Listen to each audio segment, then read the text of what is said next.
اب نوٹ کر لیجئے، یہ کتابیں اگر آپ پڑھنا چاہیں تو کتاب الملاحم میں پڑھیے. بدترین عذاب عربوں پر آیا کھڑا ہے، سروں پر چڑھا ہوا ہے، بدترین. ایسی جنگ ہونی ہے الملحمۃ العظمیٰ، جس کو کہ میں بھی آپ کے گواہی پیش کر دوں گا، جسے کہا گیا ہے لاسٹ کروسیڈ. بش نے بھی کروسیڈ کا لفظ بول دیا تھا، پھر واپس لیا اس نے. نکل جاتی ہے جس کے منہ سے سچی بات مستی میں، فقیہ مصلحت بین سے وہ رندے بادہ خار اچھا. کروسیڈ کہہ کر پھر واپس لیا. یہ کروسیڈ، اس کے اوپر جس قدر نقصان ہونا ہے عربوں کا. گریٹر اسرائیل بنے گا، یہ عراق، شام، اردن، سعودی عرب کا کچھ شمالی علاقہ، ترکی کا جنوبی علاقہ، مصر کا صحرائے سینا، اور اس کے ساتھ ہی جو بہترین اس کا زرخیز ترین علاقہ ڈیلٹا آف نائل، یہ سب یہودیوں کے قبضے میں جائیں گے. اس کو حدیث میں کہا گیا الملحمۃ العظمیٰ. عیسائی 80 علم لے کر ہے مسلمانوں تم پر حملہ آور ہوں گے، اور ہر علم کے نیچے 12,000 فوج ہوگی. 9.5 لاکھ فوج. یہ نیٹو کی تیاری کس کے لیے ہو رہی ہے؟ جب یو ایس ایس آر کا خاتمہ ہوا تو پوچھا گیا تھا نیٹو چیف سے، اب کس لیے؟ تمہارا وہ دشمن تو ختم ہو گیا، اب ہمیں اسلامک فنڈامنٹلزم سے نمٹنا ہے. وہ جانتے ہیں خطرہ یہی ہے، اب اسلام ابھر سکتا ہے. مسلمانوں کے سینوں کے اندر وہ آگ ہے، اوپر خاکستر آ گیا ہے، تم کہیں اٹھانا بیٹھنا، یہ اندر تو انگارہ ہے، اوپر سے راکھ ہے، اس سے دھوکہ نہ کھا جانا ان کے دلوں کے اندر. اور بش نے کہا تھا مسلمان چاہتے ہیں کہ ہسپانیہ سے لے کر انڈونیشیا تک نظام خلافت قائم کریں. اور میں حیران ہوا تھا کہ اس کمبخت کو ہسپانیہ کا خیال کیسے آ گیا. ہمیں تو کبھی آتا ہی نہیں، اب ہم تو بھول گئے. وہ تو 500 برس پرانی بات ہے، جبکہ وہاں سے ہمیں نکال دیا گیا تھا.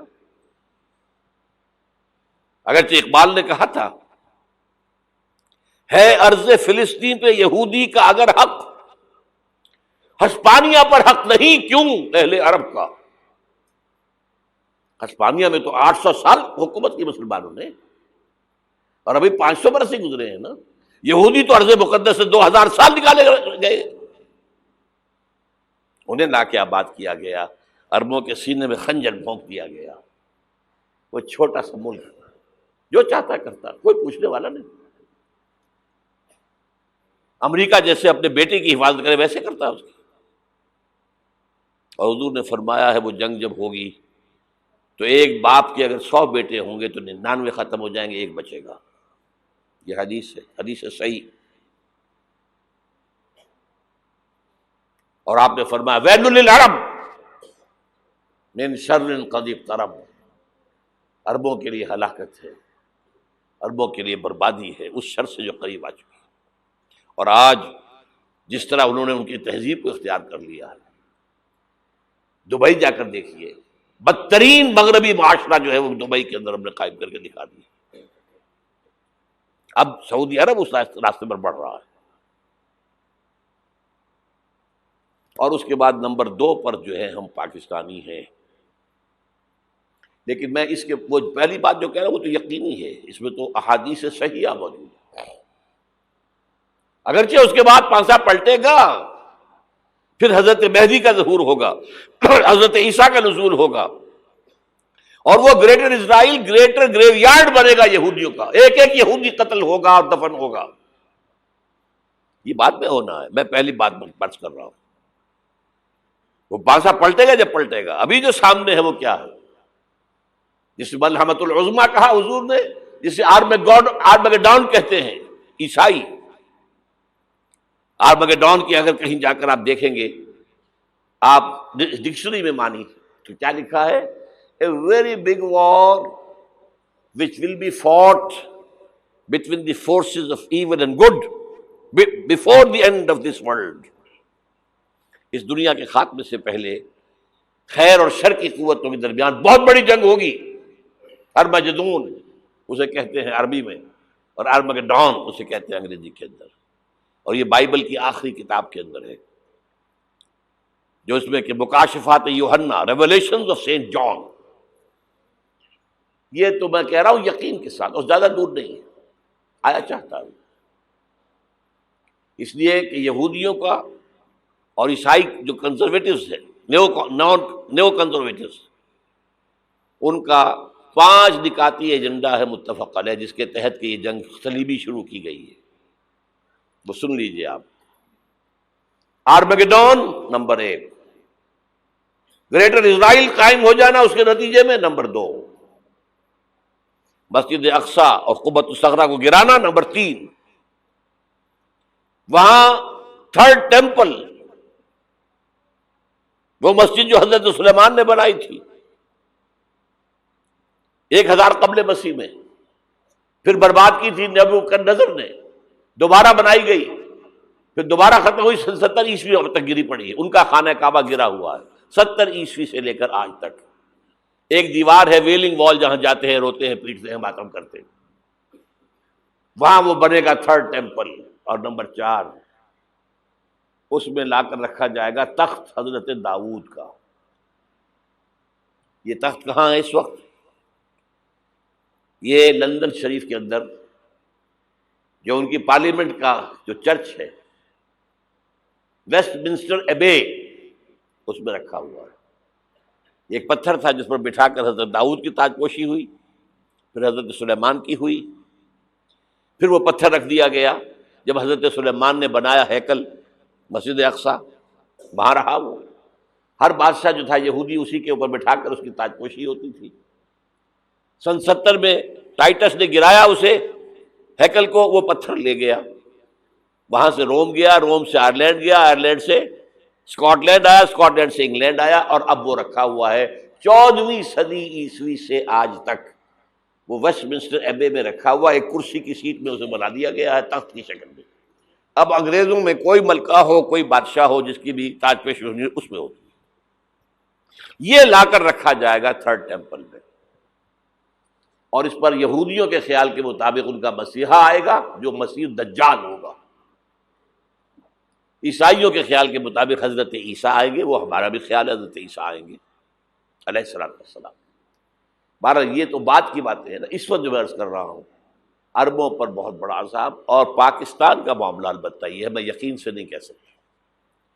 ہینگنگ ان دی بیلنس، ہو سکتا ہے اللہ تعالیٰ ہم پر رحم فرمائے، ہو سکتا ہے، اگرچہ اس کی کچھ شرائط ہوں گی. چمن کے مالک اگر بنا لیں موافق اپنا شعار، اب بھی چمن میں آ سکتی ہے پلٹ کر چمن سے روٹھی بہار، اب بھی ہو سکتی ہے. اور یہ بھی ہو سکتا ہے کہ اللہ تعالیٰ نے معجزانہ طور پر ہمیں ملک دیا، ہم نے اللہ سے بدعہدی کی، وعدہ خلافی کی، غداری کی، لہذا سزا دی جائے اور ہم سے یہ ملک چھین لیا جائے. It's just possible. دور نہ سمجھے اسے، انہونی بات نہ سمجھے. جو گھیراؤ ہو رہا ہے آپ کے مغرب میں نیٹو فورسز اور مشرق میں بھارتی فورسز گدھوں کی طرح بیٹھے ہوئے انتظار کر رہے ہیں پاکستان اور ڈسٹیبلائز ہو جائے، یہاں اور بدامنی ہو جائے. اب لاہور میں پھر آج دھماکے ہو گئے ہیں. 2 دن پہلے کا دھماکہ میں سہ کے آیا ہوا ہوں، آپ کے سامنے بیٹھا ہوں. وہ جانیں بچی ہیں، جو ہماری اکیڈمی کا حشر ہوا وہ میں آپ کو نہیں بتا سکتا. یہ سارا کیوں ہو رہا ہے؟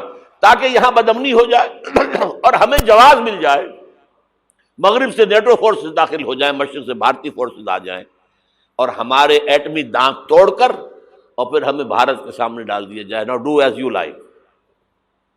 یہ ان کا نقشہ ہے. ہوگا کیا وہ اللہ جانتا ہے، ہوگا وہ جو اللہ چاہے.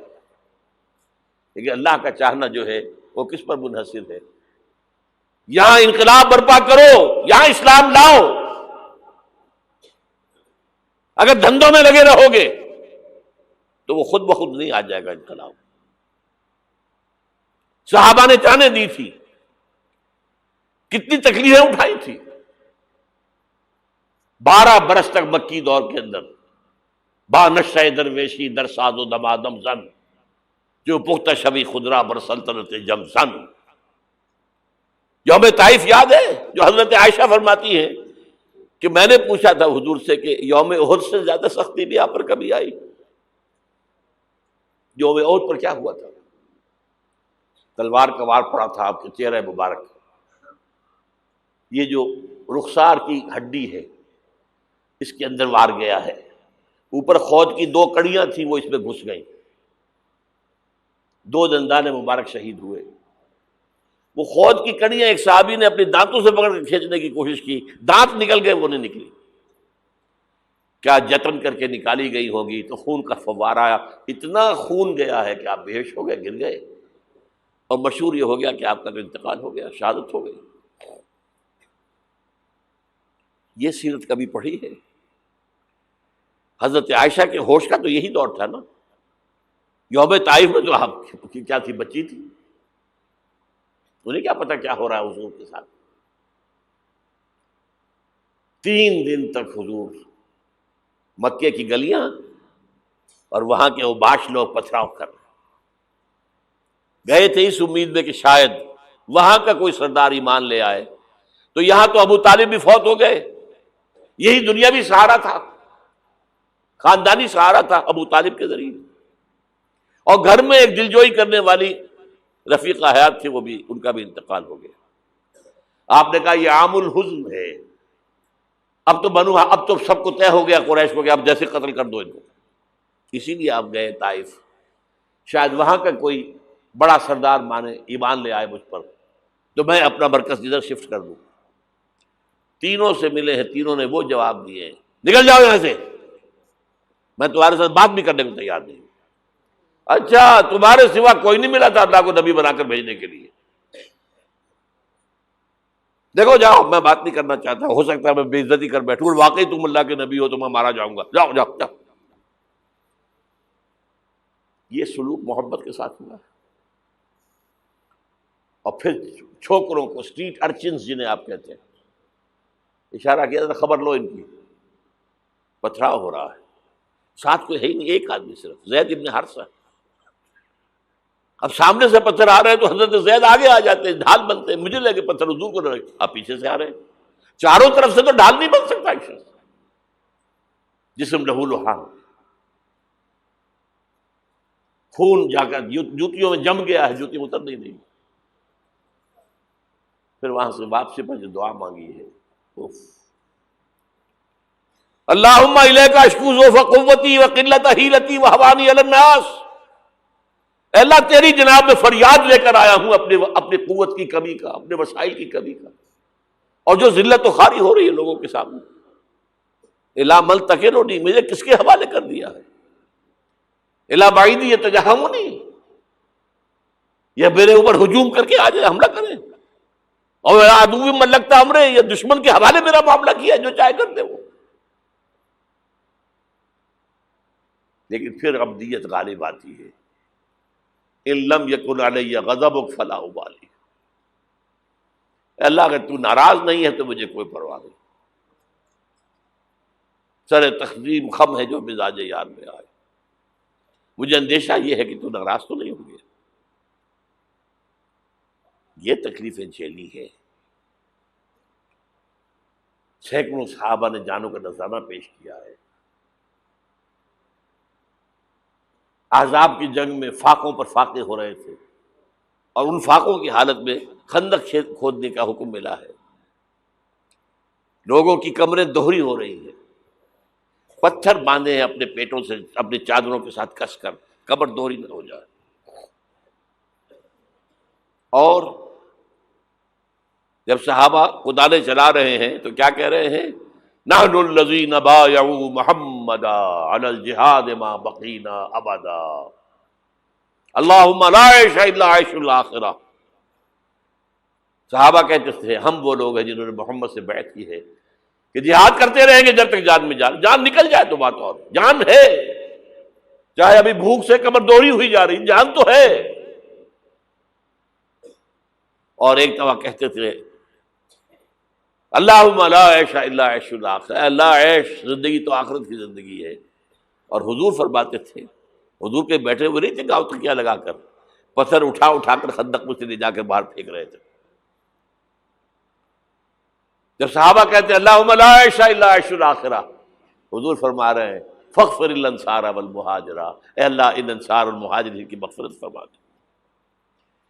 پھر حضور کی خدمت میں کچھ لوگ آئے، حضور اب یہ فاقہ ناقابل برداشت ہو گیا، دیکھیے ہم نے یہ پتھر باندھے ہوئے اپنے پیٹوں کے ساتھ۔ حضور نے کرتا اٹھا کر دکھایا، وہاں 2 پتھر باندھے ہوئے۔ یہ ہے سیرت النبی۔ آپ کس چیز کو سیرت النبی سمجھتے ہیں؟ بہرحال اس موضوع پر میری ایک کتاب ہے منہج انقلاب نبوی، کہ انقلاب کیسے آیا تھا۔ اگر دل میں ذرا بھی آرزو پیدا ہو گئی ہو کہ اللہ قبول کر لے مجھے قبول کر لے اس کام کے لیے، تو وہ کتاب آپ کے لیے مسٹ ہوگی، اس کا پڑھنا۔ هي الحلقات تحفظني بآيات من القرآن، هي الحلقات تملأني بحب المصطفى العدنان، هي الحلقات تحفظني